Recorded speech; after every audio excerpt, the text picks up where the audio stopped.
Great to have you with us in our first story. Government says it will be laying a new bill in Parliament to empower the Ghana Book Development Council to sanction publishers who put out bigoted content. Two publishers, including Bedun Cancer Publications, incur the wrath of the public with books mainly described as containing bigoted content and inaccurate recollection of Ghana's history. Education Minister Dr. Yaw Osei Educhum explains in an interview with myself on how this new law will help avoid this situation, insisting government under the current legal regime cannot impose sanctions. All the books that have been approved, not the schools. And there are a number of books that have been approved now. And if they contact the publisher can print for them books that are already approved by NACA. So there's no reason why they should buy books that are not approved. When were they approved? Oh, over the last 6 months, almost 1 year. So many books have been approved by NACA. So how is it there's that no these reason books why ended up in the hands of students? I mean, the authors and the publishers have come to apologize that they circumvented the NACA process. Because if you submit your books to NACA and NACA says go and review because I don't like something about you, you don't go ahead to print. You cannot do so. If they were on the shelves of schools, our school inspectorate authority will order that they are removed. So the bottom line for us is that what they did was inexcusable.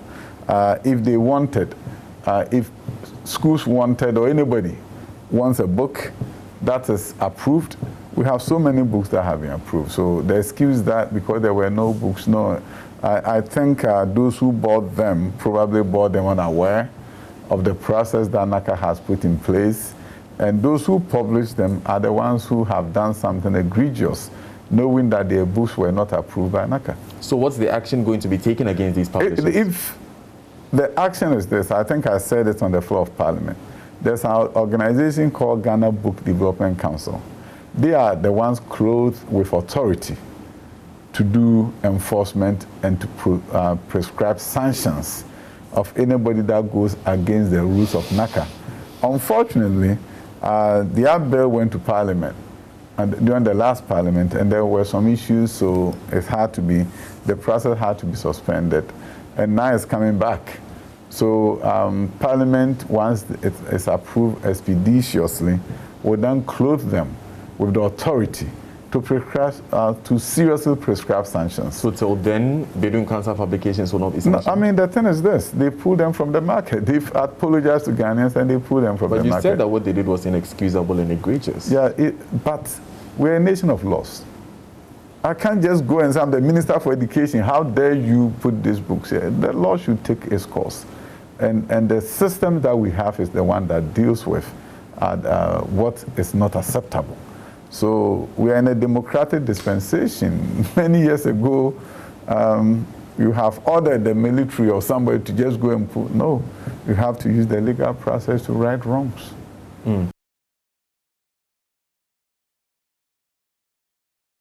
Now, Dr. Educhum also revealed the Ghana Education Service has not rescinded Achimota School's decision not to admit 2 Rastafarian students despite ongoing discussions on fresh guidelines for senior high schools. I don't think GS rescinded anything, but what I'll tell you is this. The chief director of this ministry, together with the Director General of Ghana Education Service, the parent and the headmaster or headmistress have been in meetings. They've been meeting. Thursday, there was a long meeting here. We will find a solution to the crisis. And thereafter, GAS will issue directives to all headmasters and headmistresses as to what to do in that situation. But all that I will say is that Achimota School is a beacon, not just to Ghana, but to the world in terms of education excellence. Achimota is the school that has trained probably more leaders of repute in this country than any other school. Achimota is a school of inclusion. Their headmasters traveled the length and breadth of Ghana to recruit students from various communities, from poor homes, villages, and made them leaders and successful people. So I don't believe Achimota's history is going to be defined by a story of exclusion. Achimota is a great institution, and we will do everything to ensure that it maintains its brand as a great institution of repute. And so I approach this from that perspective. That's why I'm calling on all Ghanaians, all those who are interested in this, to calm down. It will be resolved. And it will be resolved so that teachers will go about their work and students will go about their work, and everybody, headmasters and headmistresses, will go about their work in a calm fashion. So I'm making an appeal that we shouldn't make this a national crisis. We should rather be calm, and the Ghana Education Service Director General, who I have confidence in, will resolve this matter. So was the directive rescinded? Not that I know of. I haven't seen anything in writing to that effect that they rescinded in a directive. Okay. So but I'll tell you that they are working around the clock, meeting with parents. A solution will be found. What I have said is that I'm interested in a solution that will allow everybody to be calm and do their work, and so that we can focus on big issues. The President of the Republic has a vision second to none in the world in terms of education transformation. The passion of the President, fully understanding that education is what will transform this country. Investing in free senior high school, bringing millions of children to school, making sure that we embark on infrastructure expansion, making sure that STEM is promoted. These are big issues, making sure that we can compete just like anybody else, authorizing us to go back to PISA, to go and do PISA, Program for International Student Assessment. So we're going to be playing ball with the big boys around the world. If the first time we do the PISA, we don't do well, go back and go back and go back, like we become like Vietnam. Vietnam is kicking. I won't say the word, but Vietnam is telling the world that developing countries can truly do well. And if you look at the story of Vietnam, participating in PISA, becoming one of the best countries in the world, you look at the story of Vietnam, producing 100,000 engineers a year, in fact, the 10th largest producer of engineers in the world, being a developing country like ours, you look at the story of Vietnam getting investors from around the world. Now, the full interview airs at 8 p.m. on The Record with me on the Joy Prime channel.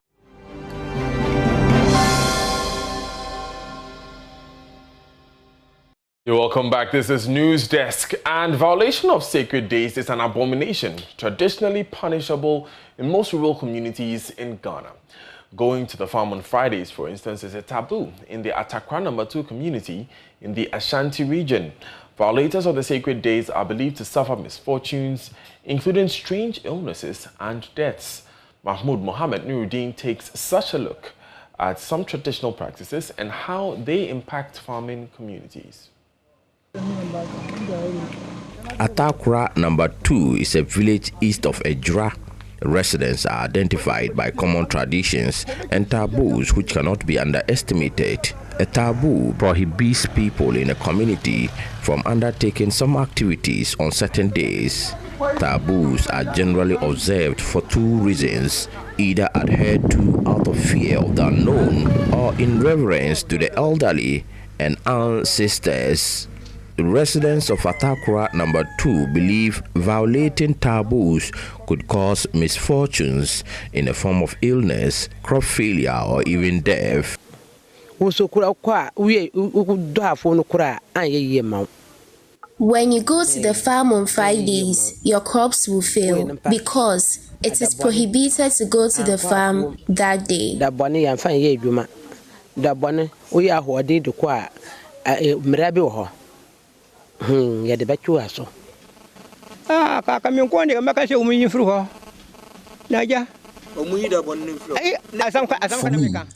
they should scrap that day. But who am I?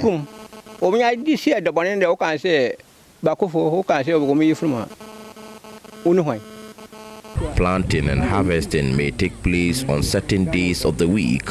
For many residents, it is unthinkable to anger the gods by violating the taboo by going to the farm on Fridays. Paul Mayim is the chief of Atakra No. 2. a form and the one. We don't go to farm today because it is considered sacred. Something bad could happen to you if you go to farm.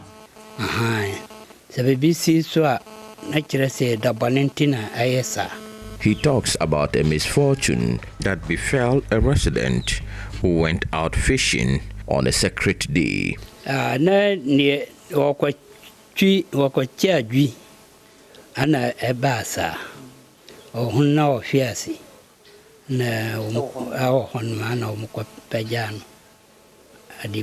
man was stricken by an evil spirit when he went out fishing on Friday.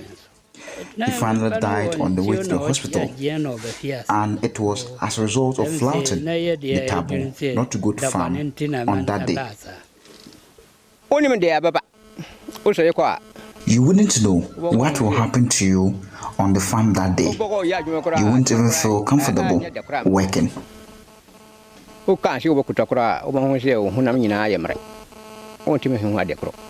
Paul has lived in this community for 40 years and has never gone to the farm on Fridays. There are several cases of residents who have had strange encounters disobeying the taboo. Ayele Al-Hassan, for instance, went to the farm on a Friday to have a share nut. While on it, she saw a snake that mysteriously disappeared. We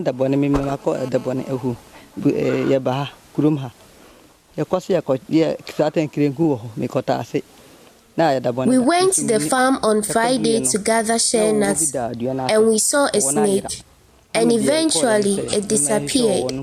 We didn't know where it went. A friend said we should look for it and kill it, but I told them that we should go home because it is even a sacred day.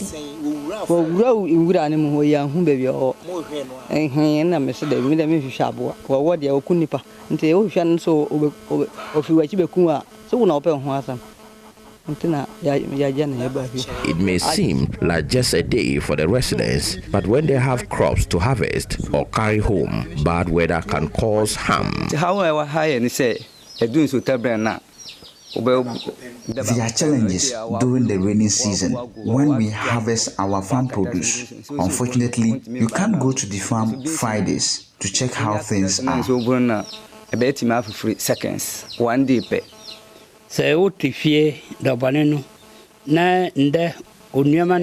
is better for your farm produce to go bad than to go to the farm and encounter illness or even death. It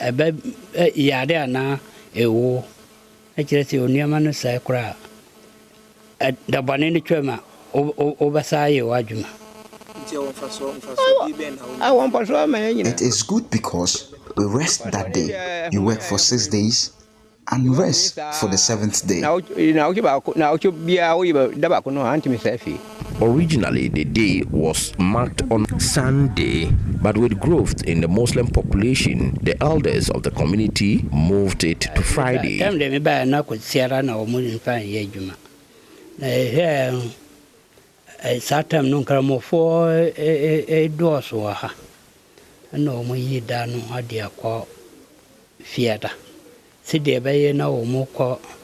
When we came to this place, the sacred day was Sunday, but because of the growth in the Muslim population, the day was moved to Friday so that they can go to the mosque and pray. As I said earlier, the day was chosen by the elders in the community, and ignoring it will only have negative consequences. I don't know whether the gods chose the day or not.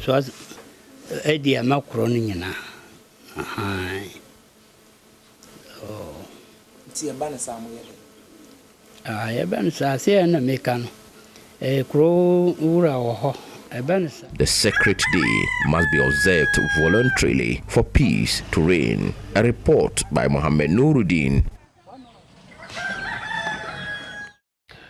Now, lack of water in Waluwala has left students of senior high schools in the town desperate and with no time for learning. The situation has disrupted teaching and learning in the 2 technical and vocational high schools, as students are forced to skip school in search of water. The schools are also faced with a lack of adequate toilet facilities, a situation which has created an unfavorable environment, particularly for female students who are struggling to manage their menstrual periods. The students are therefore pleading with authorities to come to their aid with water and decent toilet facilities. Elias Utanko reports. These are students of the Waluwala Senior and Technical High School. I have been with them here since 3 p.m. This very spot across the municipal hospital where these two water supply facilities stand is about nearly 20 minutes walk from the school premises. It takes extra energy to draw water from the hand-dug well as well as the overstretched borehole. The students came here with their empty cans, still wearing their school uniforms, and as a usual activity, they don't get back until 5 or 6 p.m. And when they finally get back, they are tired and weak.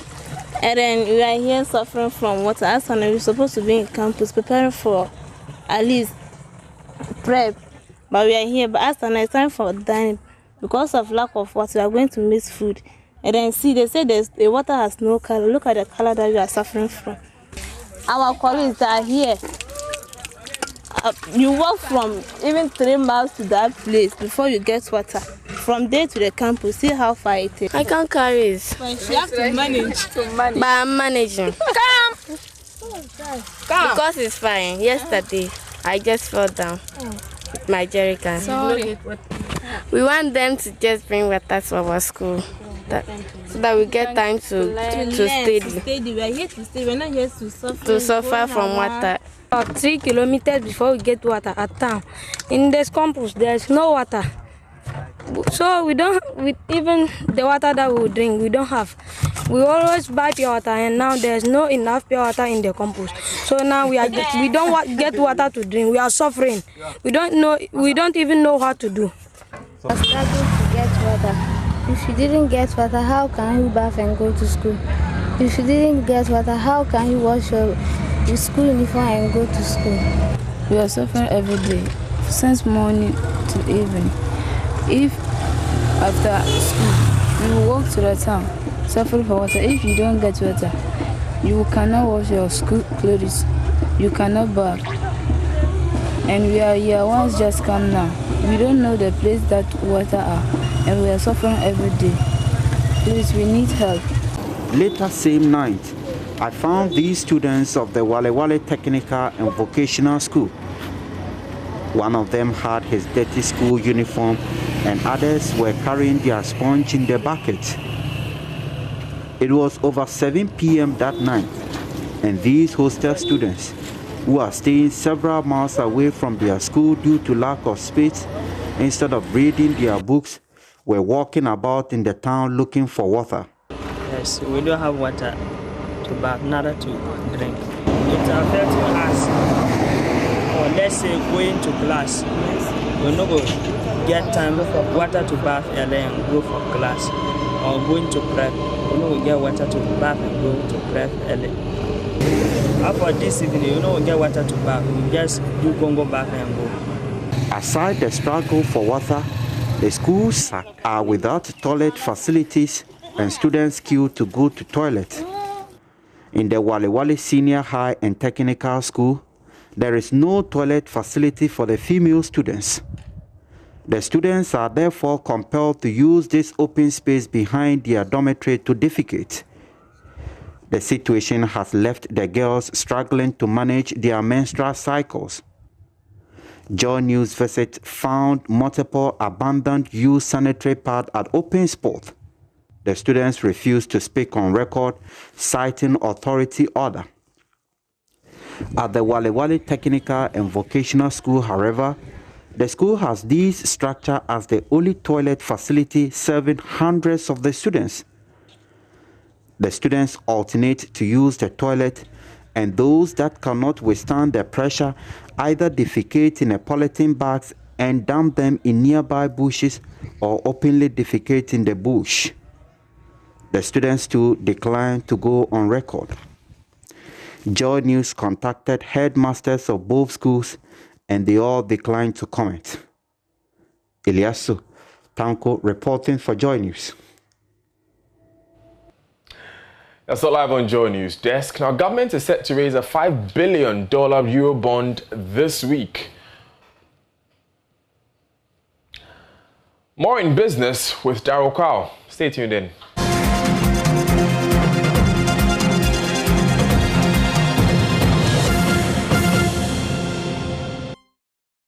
Hi, good morning. Welcome to Business. My name is Daryl Kwao. The Finance Ministry is expected to raise about $5 billion in Eurobond from investors this week. This will happen after it settles on the expected interest rate to be paid on the bonds today. Now, how is government planning to raise these funds, and why is the cost seen as so crucial? George Afe has some perspective. The Finance Ministry is today expected to announce to investors partaking in the Eurobond the interest rate it is willing to pay on the funds borrowed. This could possibly lead to government raising the targeted $5 billion immediately after pricing of the Eurobond. But we understand that the interest rate could be in the range of 7 to 9% based on current market conditions. However, the cost of raising the Eurobond has been seen as very important because of its impact on the country's rising debt stock. We are hearing that the bond will be raised in tranches. The first will be 4 years, 7, 12, and 20 years.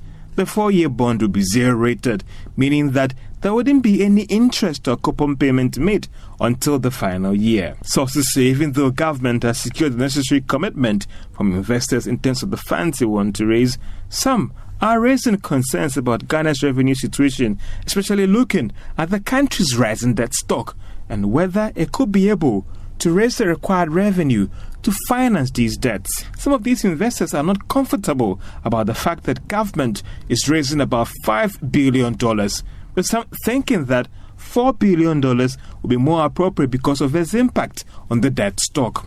Government is planning to use the amount raised to pay off maturing debts and finance some projects identified in the 2021 budget. The fundraising could go a long way to firmly stabilize the Ghana cedi because of its impact on the country's international reserves. Now, the Food and Beverage Association of Ghana says new taxes imposed by government would further slow down recovery of businesses. The operations of the food and beverage manufacturers have been impacted by the COVID-19 pandemic. Here's Executive Secretary of the association, Samuel Agri, saying they expect government to be more supportive.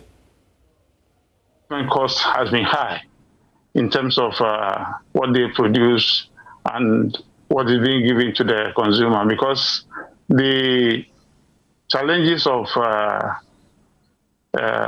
market pricing and then also competition-wise is there, and everybody had to grapple with it. And therefore, if you increase your prices excessively, what it means is that you will not be able to fight the fight that is going, and therefore the challenge will be that you need to either count yourself out of the market or you want to be stable in terms of your production. Now, what we are expecting government to do is to waive some taxes that we call the nuisance taxes that are not helping us. If we waive this one out, industries will be able to survive. Number two, what government has to do is to give us incentives as it is in maybe